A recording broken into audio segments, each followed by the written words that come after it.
Hello and welcome to the Keep It Local Maine podcast, where we interview local business owners and Maine residents to learn more about what they do, who and what inspires them, and how they use their experiences to steer them into the future. My name is Todd Regalinski. And I am Kimberly Regalinski. And we are the publishers of Keep It Local Maine, a local magazine that helps showcase local businesses to the people in and around their communities. Thank you for tuning in to our weekly podcast that you can subscribe to on Podbean, Apple Podcasts, and Spotify. You can learn more about us at keepitlocalmaine.com and follow us on Facebook, Twitter, and YouTube, Instagram, through the links in the show notes.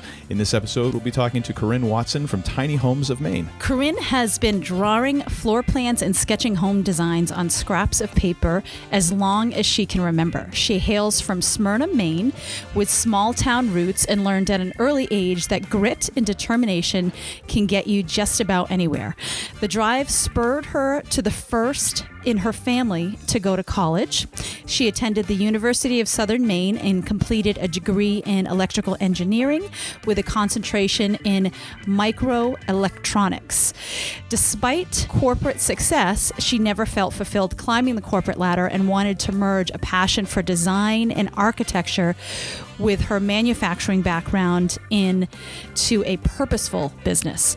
Welcome to the show, Corinne. Thank you. Thanks for having me. We're so glad that you're here. That's so cool just to hear in your bio just how you came into this business and where you started and kind of where you ended up.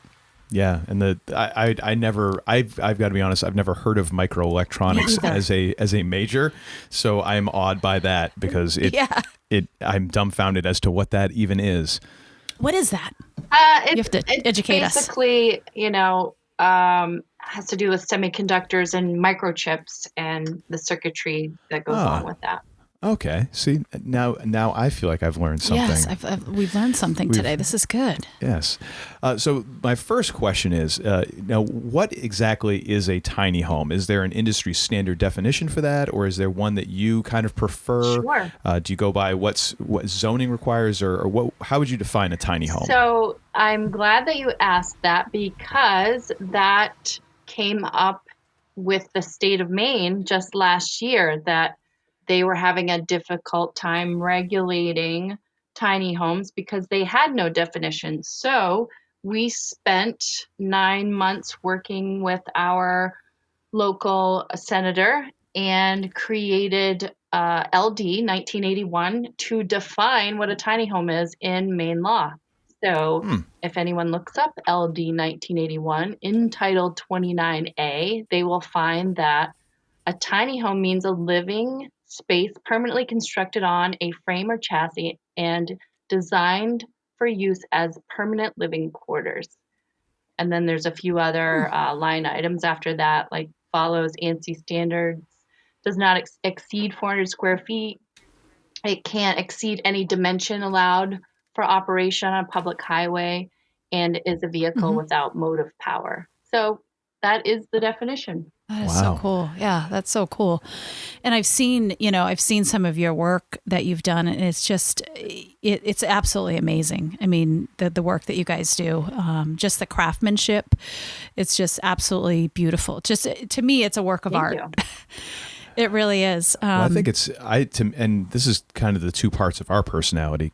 Kimberly looks at this and says, "Oh, they're gorgeous to look at. They're very appealing homes and all that." And I look at it from a perspective of, "Oh my gosh, the absolute just degree of efficiency that's necessary to function inside of that space and inside of those constraints, and yet still make it appealing to the eye."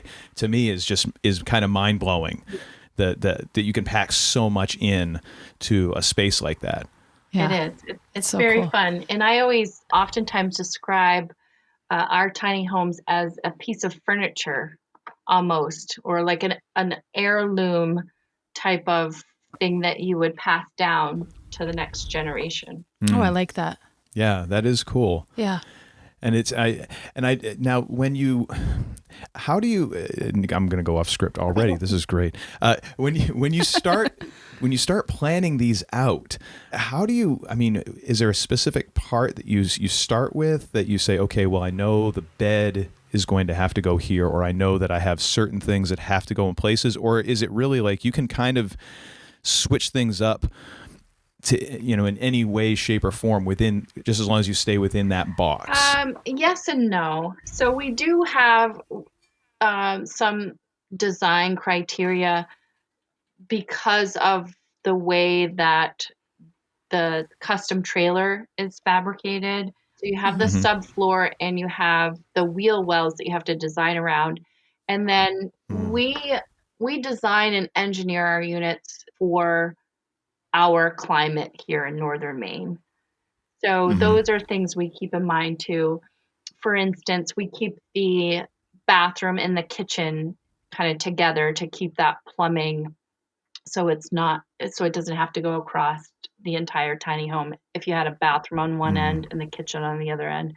So we keep the design in mind to keep all of the plumbing inside the heated space and a few other things like that for design for harsh climate. So that's what we do. I would guess that not all tiny house companies have that same design criteria. If you live in warmer climates, you don't have to think about those things. Yeah. Yeah, that would make... That's smart. Although that now you have to worry about, oh, wait a minute, I bought a Florida tiny home and now I'm in Maine or something like that. Yeah. That's a real concern. Yep. Yeah. So, I was wondering, so what was the moment, or what made you want to start designing and building tiny homes? Was there like a moment that you said, this is what I want to do? Like, what made you want to go that route? It's a great question. I get asked a lot, and there wasn't like an aha moment. I've always liked small spaces. I grew up in a very small house, and it was cozy and comfortable. And my family teases me about, because I just like little nooks and finishing off an attic space, or I just like small spaces. So I always had that instinct to design and decorate small spaces because it's cozy and comforting. So, like you read in my bio, I was always sketching different floor plans because I liked home design and architecture. So that came around with, I actually was interested in converting a school bus. You know how you see that online.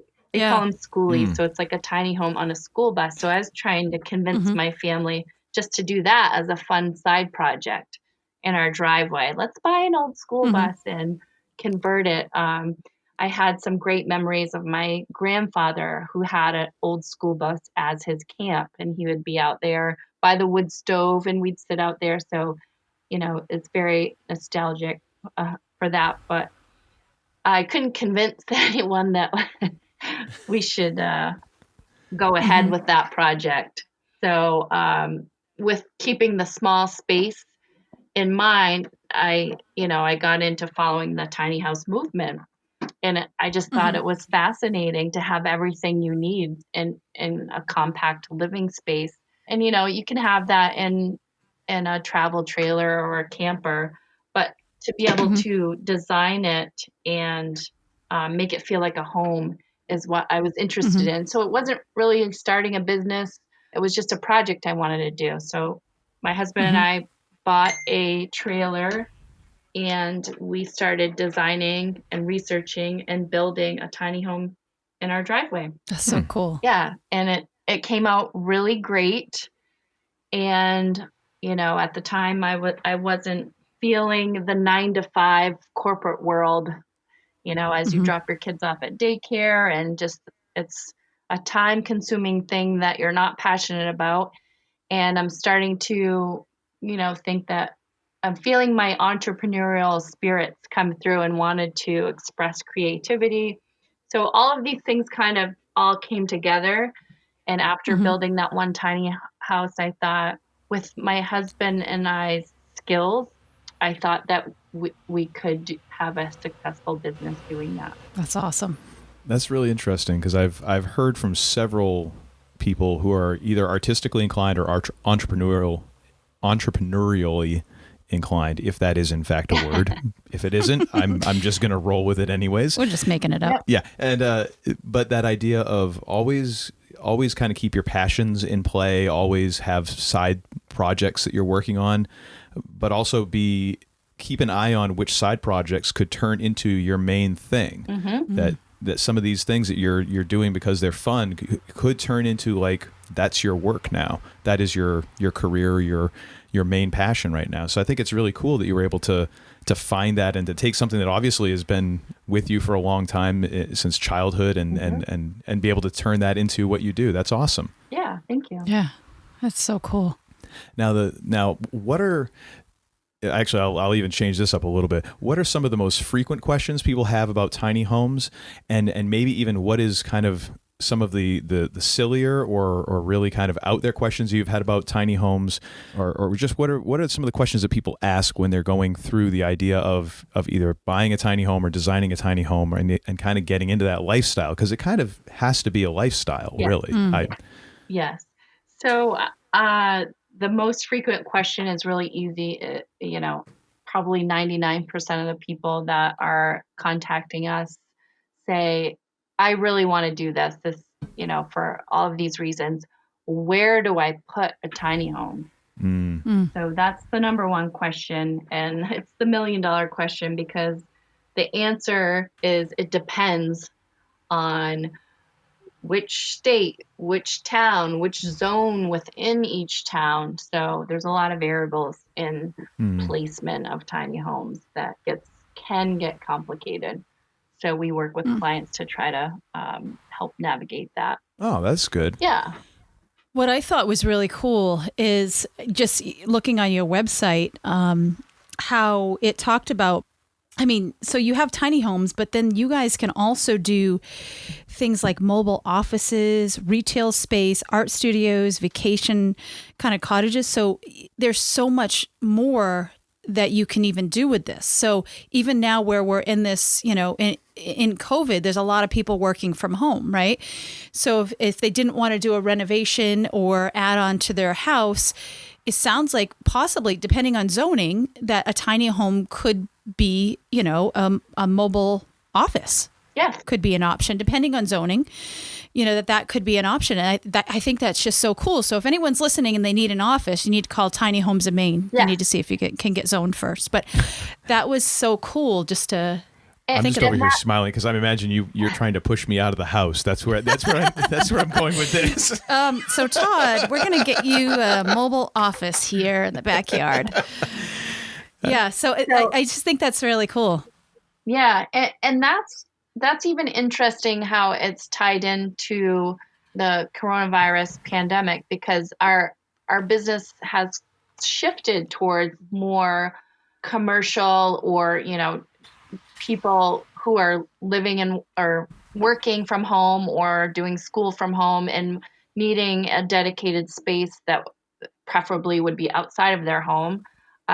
So I think we're getting a lot more business that's not just people wanting to live in tiny homes, but to work and learn in tiny homes as well, or run businesses out of. That's so another cool. thing. A lot of people don't want to be at the mercy of any pandemic restrictions. So they're taking it upon themselves to create a workspace in a tiny home that they can place on their property somewhere. That is that's so cool. Such a great idea. Yeah. And I was joking about you trying to push me out, but the more I think about that now, like that actually does sound really good. Like having my own little like office like out back, like under a tree or something. Like I'm now considering that. That's a fantastic idea that you didn't have that I assumed you had. I'd want my own she cave though. Oh boy, here we go. Yep. But what are some of the other questions that folks have when they're considering this? Well, people ask, well, does it come with the land? So that's always kind of confusing to me, because I don't. Yeah. Obviously, I guess they think if you buy a tiny home that it must come with land somewhere, or does it come with water? I want it off grid. Does it come with water? So yeah. So they're asking like if it has its own water tank, or. Well, I think it's unknown, so it's a little bit of awareness and education. You have to educate people. Yeah, on what does off grid mean, and even though you have an onboard freshwater storage tank, you still have to get that water from somewhere. It's not going to magically appear there every week. Right. So it's a lot of explaining and educating people on what a tiny house is, what it isn't, where can it go, what are the utilities, how is it hooked up. I mean, it's not really that big of a mystery. Most of the tiny homes that we are building and selling to people are set up much like a mobile home.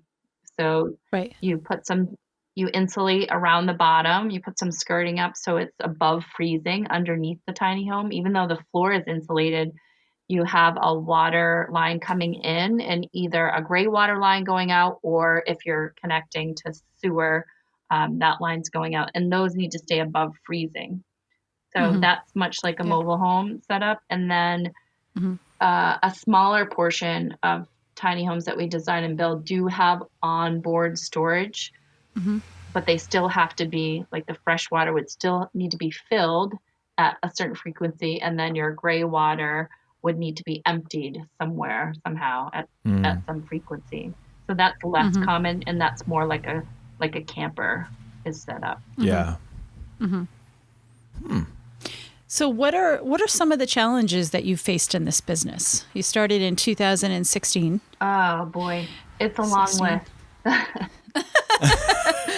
It's a long list, and I was pretty naive starting the business, as I'm sure most business owners are, because you can never foresee the issues. But just the regulations and bureaucracy, I guess, and a lot of red tape, and I'm trying to, people will say, well, that's an RV, and people aren't allowed to live in RVs, or that's a mobile home, or you can't live in a tiny home unless it's on an actual foundation.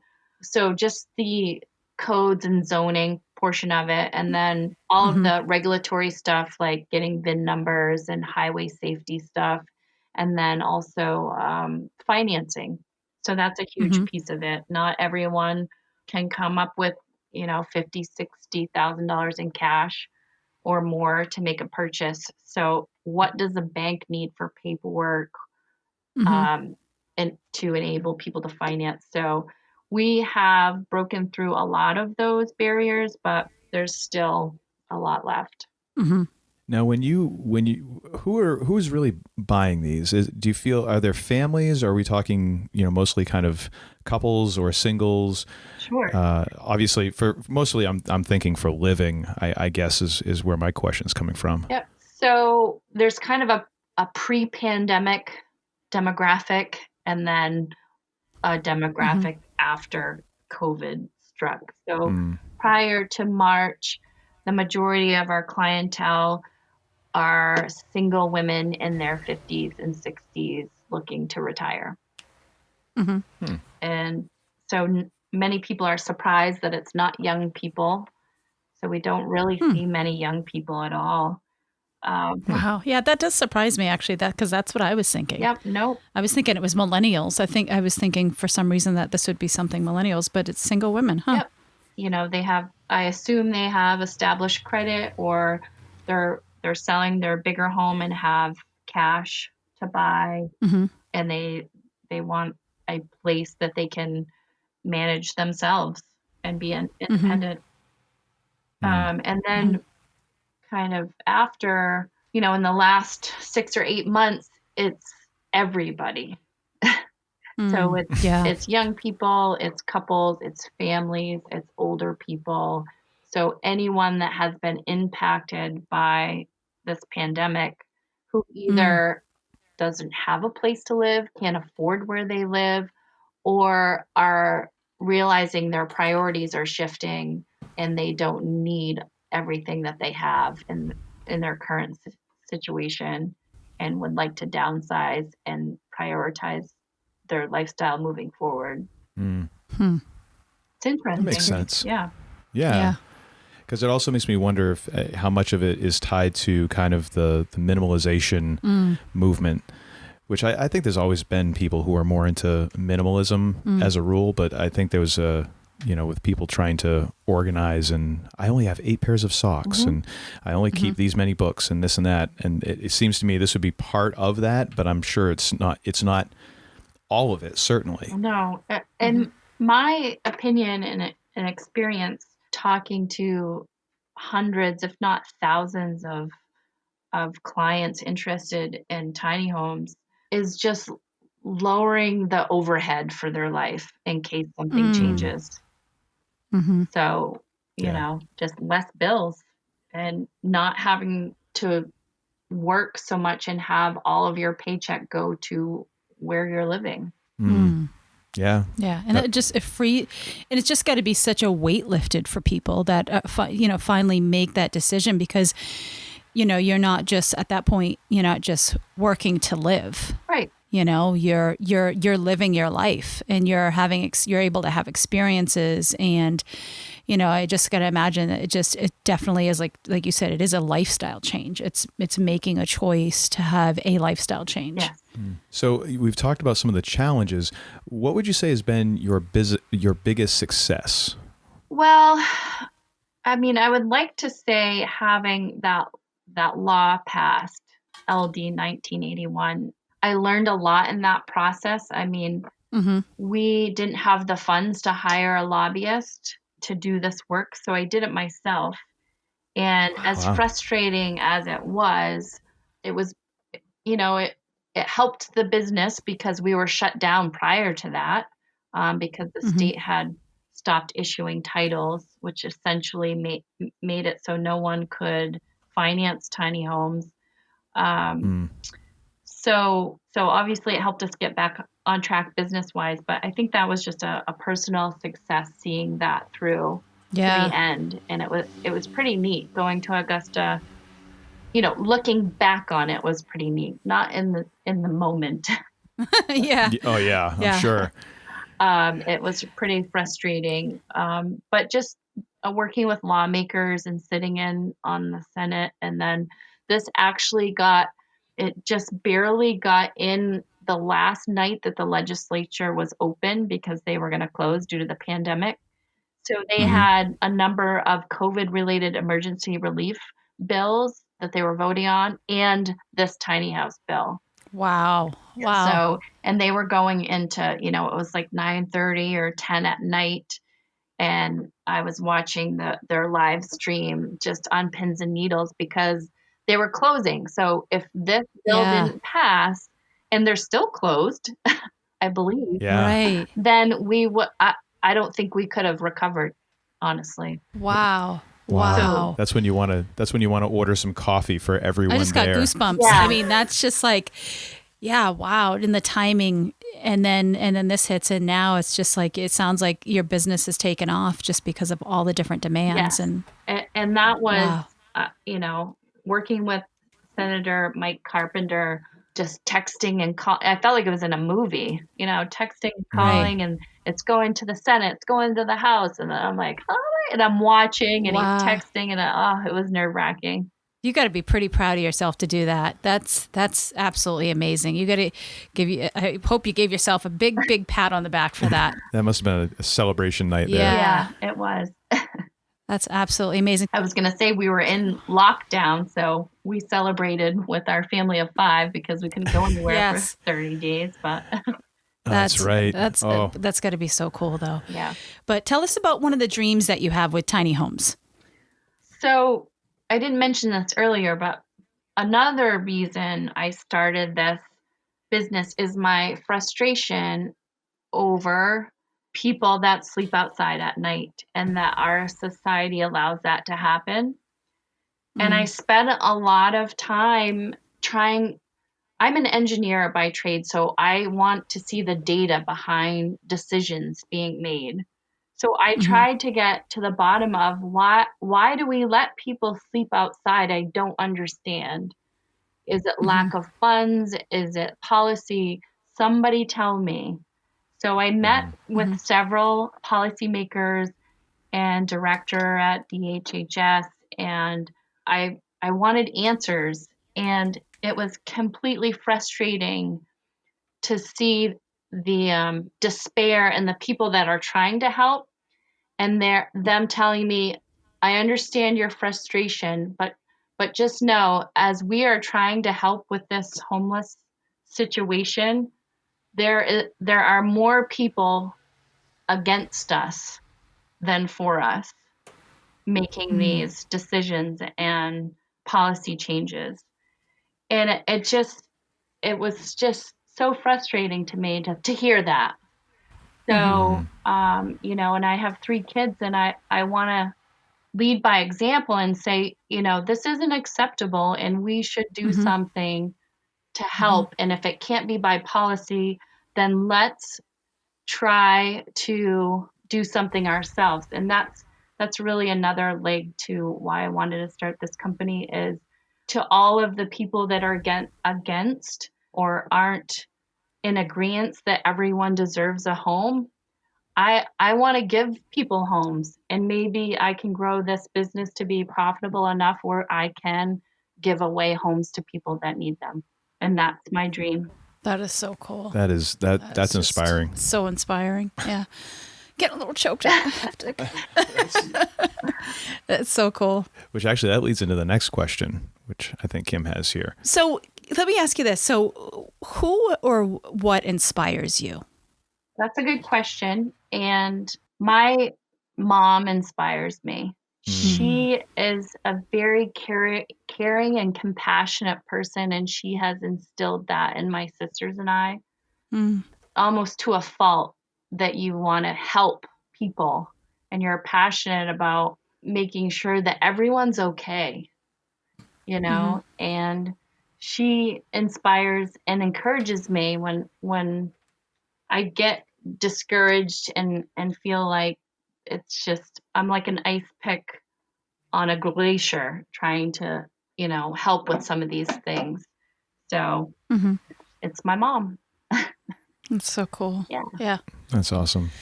A little choked up again. Sorry, I'm feeling emotional today. a lot of good stuff though. Yeah. Well, let's try and cheer Kim up. Let's talk about something besides business, and let's talk about what is your favorite place in Maine, or your favorite thing about Maine, or just a place you like to go in Maine. Well, it's home for me. So right now, our home is 65 acres in Oakfield, Maine. And every time that we drive in the driveway, it's like a big hug. So my favorite place to be in Maine is home. Yeah, I think that's taught this entire pandemic and COVID thing has kind of taught me to really appreciate home, to appreciate when you're able to what you have. Yeah. And that home it's not just the house. It's just, it's that warm hug that when you come back. Yep. Yeah. Well, thank you very much, Corinne, for taking time out of your day and joining us and talking about tiny homes. We really appreciate it. Yes, absolutely. If anybody's interested in tiny homes or building your own tiny home, designing your own tiny home, be sure that you check out Tiny Homes of Maine. We'll put all of their important information, their contact information, website, all of that will be in the show notes. So be sure to contact Corinne because this has been fascinating for me to learn about, because I've always I've seen some of the shows about tiny homes and things. I'm like, it'd be great to know a little bit more about this, and I feel like I've learned a lot. So thank you very much for taking your time to be with us. Yes, thank you so much, Corinne. You're welcome. We wish you the best success with your business. Yes, and your dream as well, because that is in a bunch of cool stuff. That is the coolest part of it. Thank you. Yeah, absolutely.